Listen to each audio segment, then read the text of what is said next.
Saudara, belum lama berselang, euforia deklarasi pasangan bakal calon presiden Anies Baswedan dan bakal calon wakil presiden Muhaimin Iskandar menyedot perhatian publik. Namun kini, sosok Cak Imin kembali menjadi perbincangan. Namun dengan kabar yang kurang mengenakan. Lantaran dirinya kembali dikaitkan dengan kasus korupsi yang terjadi di instansi yang dulu ia pimpin saat menjabat sebagai Menteri Tenaga Kerja dan Transmigrasi. 11 tahun mandek, kasus korupsi sistem proteksi tenaga kerja Indonesia menyeruak dan menyeret nama Ketua Umum Partai Kebangkitan Bangsa itu. Tak heran kemudian muncul asumsi ada unsur politis dalam kasus ini hingga pertanyaan benarkah Cak Imin dibidik. Reaksi keras ditunjukkan rekan koalisi PKB yakni Partai Nasdem. Ketua DPP Partai Nasdem Effendi Khoiri menyoroti waktu pemanggilan Cak Imin oleh KPK yang berdekatan dengan waktu deklarasi Muhaimin Iskandar sebagai bakal calon wakil presiden dari Koalisi Perubahan untuk Persatuan. Gus Khoiri pun meragukan motif pemeriksaan Cak Imin yang dicurigai ada unsur politis. Dideklarasikan menjadi calon wakil presiden, tiba-tiba muncul dari KPK.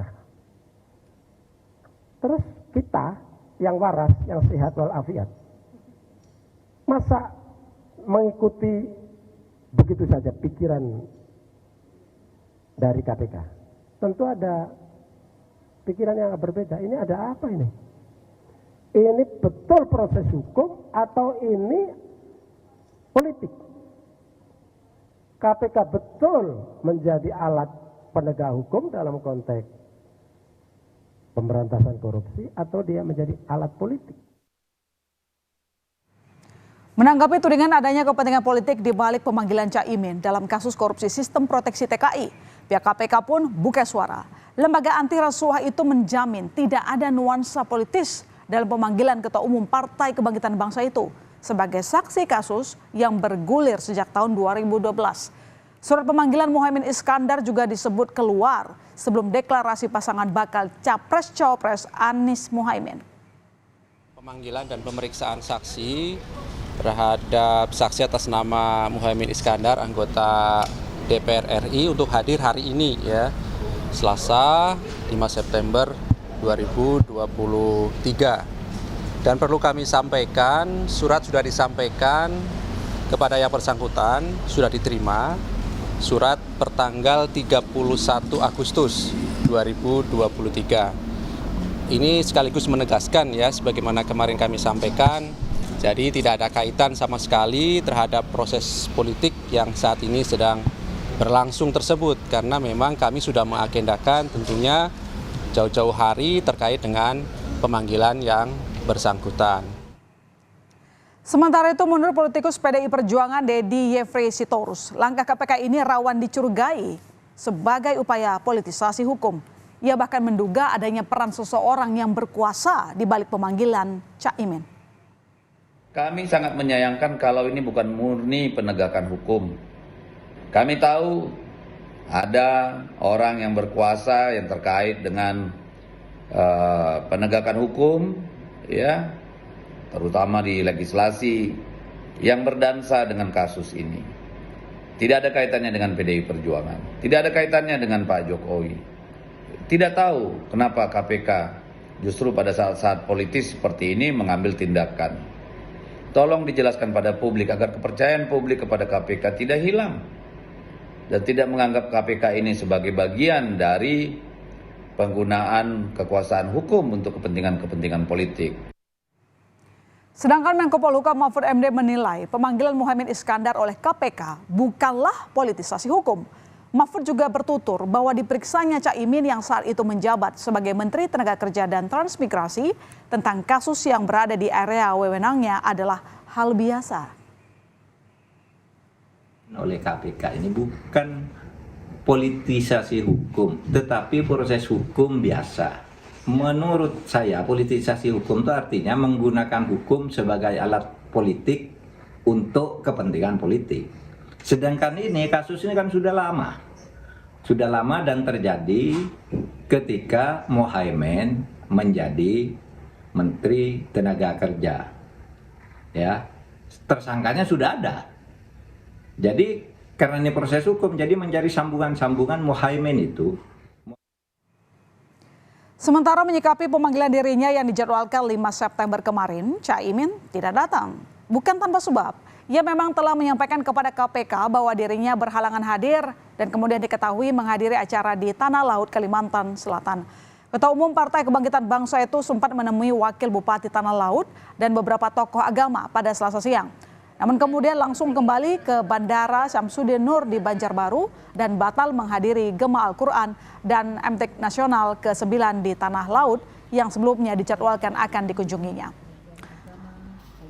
Nah, saudara, karena pada pemanggilan sebelumnya Muhaimin Iskandar tidak bisa hadir, maka esok KPK akan menjadwalkan pemanggilan terhadapnya. Sebelumnya Muhaimin memang menyampaikan bahwa bisa menjalani pemeriksaan pada Kamis 7 September. Namun KPK berencana menjadwalkan pemanggilan ulang pekan depan. Tetapi pada akhirnya pemanggilan jadi dilakukan besok. Oleh karena itu tentu untuk memperjelas perbuatan dari para tersangka, tentu kebutuhan untuk memanggil seseorang sebagai saksi sangat diperlukan. Oleh karena itu kehadiran dari saksi Pak Muhaimin Iskandar juga sangat penting untuk memperjelas seluruh perbuatan dari para tersangka yang sudah kami tetapkan dalam kegiatan penyidikan dimaksud. Dan Caimin pun telah siap memberikan keterangan dalam kasus korupsi sistem proteksi TKI. Ia menyebut proses pemeriksaan ini adalah hal biasa. Caimin akan diperiksa sebagai saksi pada kasus yang telah bergulir sejak 2012. Oh, besok pasti datang. Karena memang ini proses biasa yang ada sebagai saksi, saya diminta untuk datang. Lalu sebenarnya bagaimanakah penjelasan tentang kasus korupsi pengadaan sistem proteksi TKI di Kementerian Tenagakerja dan Transmigrasi itu yang tengah diusut KPK? Pihak KPK sendiri belum memberikan perincian perjalanan kasus ini. Namun yang jelas, kasus ini terkuak pada tahun 2012 di mana saat itu Muhaimin Iskandar menjabat sebagai Menteri Tenagakerja dan Transmigrasi. Dan saat ini KPK telah menetapkan 3 orang tersangka yang sudah dicegah ke luar negeri hingga Februari 2024.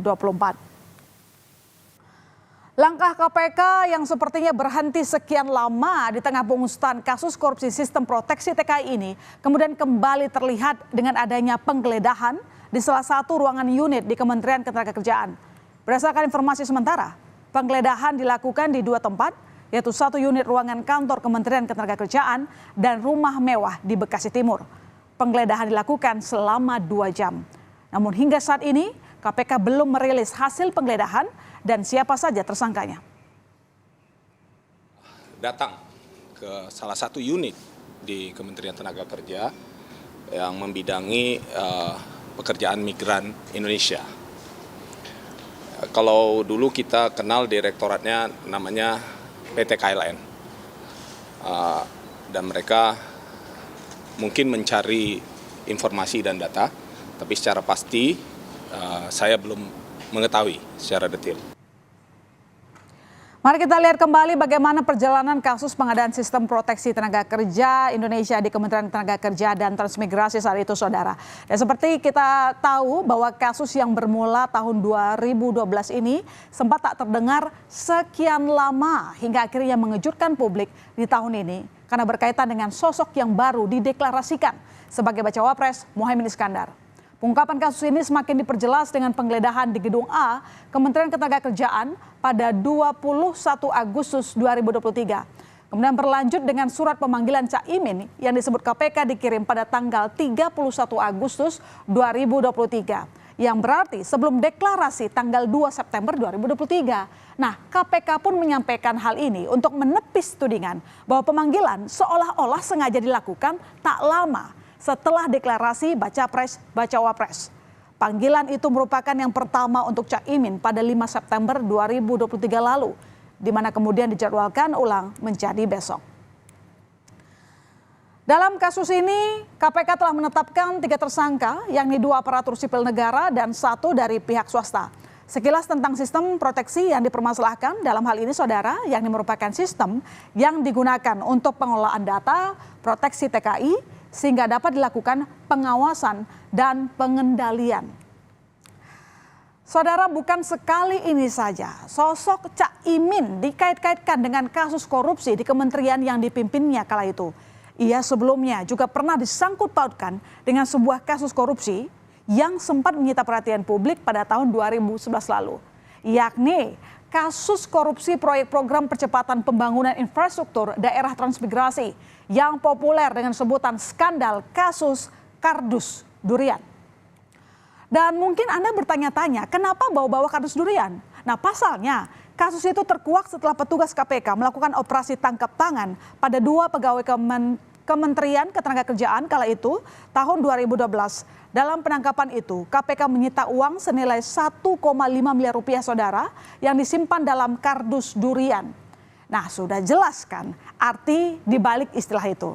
Uang itu rencananya akan diberikan oleh seseorang dari pihak swasta ke sejumlah pejabat Kemenaker Trans sebagai komitmen fee untuk mendapatkan proyek di 4 kabupaten di Papua. Dan pada akhirnya 2 pegawai Kemenaker Trans itu dijatuhi vonis 3 tahun penjara. Sementara 1 orang dari pihak swasta dijatuhi hukuman 2,6 tahun penjara. Kembali disangkut pautkan dengan hukum, tentunya tak diinginkan oleh seorang Muhaimin Iskandar yang kini tengah berada dalam suatu pentas di panggung politik yang besar sebagai bacawa pres. KPK menjamin kasus ini bukan politisasi hukum, tetapi proses hukum biasa. Semoga saja KPK menepati janjinya untuk tidak menggunakan hukum sebagai alat kekuasaan, tetapi semata-mata untuk menegakkan keadilan.